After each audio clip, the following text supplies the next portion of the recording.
জাতিসংঘ সাধারণ অধিবেশন শেষে ঢাকায় ফিরেছেন অন্তর্বর্তী সরকারের প্রধান উপদেষ্টা অধ্যাপক মোহাম্মদ ইউনূস। শনিবার দিনগত রাত ৩টা ৩২ ঢাকার হযরত শাহজালাল আন্তর্জাতিক বিমানবন্দরে অবতরণ করে প্রধান উপদেষ্টাকে বহনকারী বিমানটি। প্রধান উপদেষ্টার প্রেস সচিব শফিকুল আলম গণমাধ্যমকে এ তথ্য নিশ্চিত করেছেন। গত ২৭ সেপ্টেম্বর জাতিসংঘের সাধারণ পরিষদে ভাষণ দেন ড ইউনূস। ভাষণে তিনি তুলে ধরেন জুলাই বিপ্লবের বীরত্বগাথা। এ সময় নতুন বাংলাদেশ বিনির্মাণে সবার সহযোগিতাও চান তিনি। মসজিদ থেকে কোরআন পড়া শেষে রাস্তা পারাপারের সময় মাইক্রোবাসের ধাক্কায় ৪ শিশু নিহত হয়েছে। রবিবার সকাল ৭:৩০টার দিকে কুষ্টিয়ার খোকসা উপজেলার কুঠিপাড়া এলাকায় এ ঘটনা ঘটে। নিহতরা হল শিমুলিয়া কুঠিপাড়া গ্রামের মোহাম্মদ হানিফের মেয়ে মিম, একই গ্রামের পালন শেখের মেয়ে তানজিলা ও মারিয়া এবং হেলাল উদ্দিনের মেয়ে জুথি। এ ঘটনার প্রতিবাদে কুষ্টিয়া রাজবাড়ী আঞ্চলিক মহাসড়ক অবরোধ করে রাখে বিক্ষুব্ধ জনতা।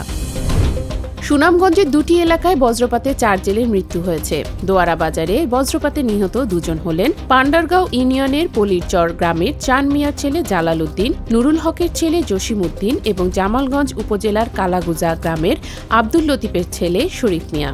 স্থানীয়রা জানান, রবিবার ভোরে দোয়ারা বাজার উপজেলায় দেখার হাওরে মাছ ধরতে গিয়ে আকস্মিক বজ্রপাতে তাদের মৃত্যু হয়। এদিকে জামালগঞ্জ উপজেলার কালাগুজা গ্রামের পার্শ্ববর্তী হাওরে মাছ ধরতে গিয়ে বজ্রপাতে মৃত্যু হয়েছে আরেক জেলের। পিলখানা বিদ্রোহের ঘটনায় কারাবন্দীদের মুক্তি এবং চাকরিতে পুনর্বহলের দাবিতে নওগাঁয় মানববন্ধন করছেন তাদের পরিবারের সদস্যরা। রবিবার সকালে নওগাঁ শহরের মুক্তির মোড়ে বিডিআর কল্যাণ পরিষদ নওগাঁ জেলা শাখার ব্যানারে এই কর্মসূচি পালিত হয়। বক্তারা বলেন, সাবেক প্রধানমন্ত্রী শেখ হাসিনার নির্দেশে ও তার দোসরদের চক্রান্তে বিডিআর বিদ্রোহের নাটক সাজানো হয়। সেনা অফিসারদের নির্মমভাবে হত্যার পর নির্দোষ সৈনিকদের চাকরিচ্যুত করা হয় এবং তাদেরকে সাজা দিয়ে আসল ঘটনা ধামাচাপা দেয়া হয়।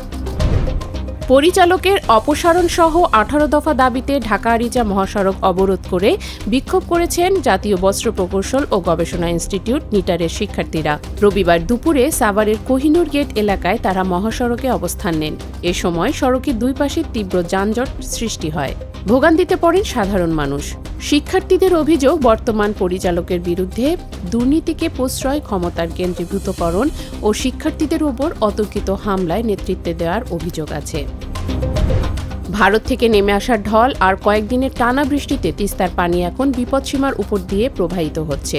রংপুর, নীলফামারী ও লালমনিরহাটের নিম্ন অঞ্চলের অনেক বসতবাড়িতে পানি উঠেছে। রাস্তাঘাট ডুবে যাওয়ায় যোগাযোগ বিচ্ছিন্ন হয়ে পড়েছে ওইসব অঞ্চল। পানির চাপ বেড়ে যাওয়ায় বন্যা নিয়ন্ত্রণ বাঁধগুলো ঝুঁকিতে পড়েছে। এরই মধ্যে অর্ধশতাধিক গ্রাম প্লাবিত হয়ে অন্তত ৩০,০০০ মানুষ পানিবন্দী হয়ে পড়েছেন। উত্তরাঞ্চলে সব নদ-নদীর পানির পাশাপাশি বিলের পানি বৃদ্ধিও অব্যাহত আছে। এতে নিম্ন অঞ্চল প্লাবিত হওয়ায় বসতবাড়ি ও রাস্তাঘাট ভাঙনের ঝুঁকিতে পড়েছে। সেই সঙ্গে ফসলি জমিতে পানি ওঠায় নষ্ট হচ্ছে আগাম শীতকালীন শাকসবজি, বীজতলা সহ বিভিন্ন ফসল।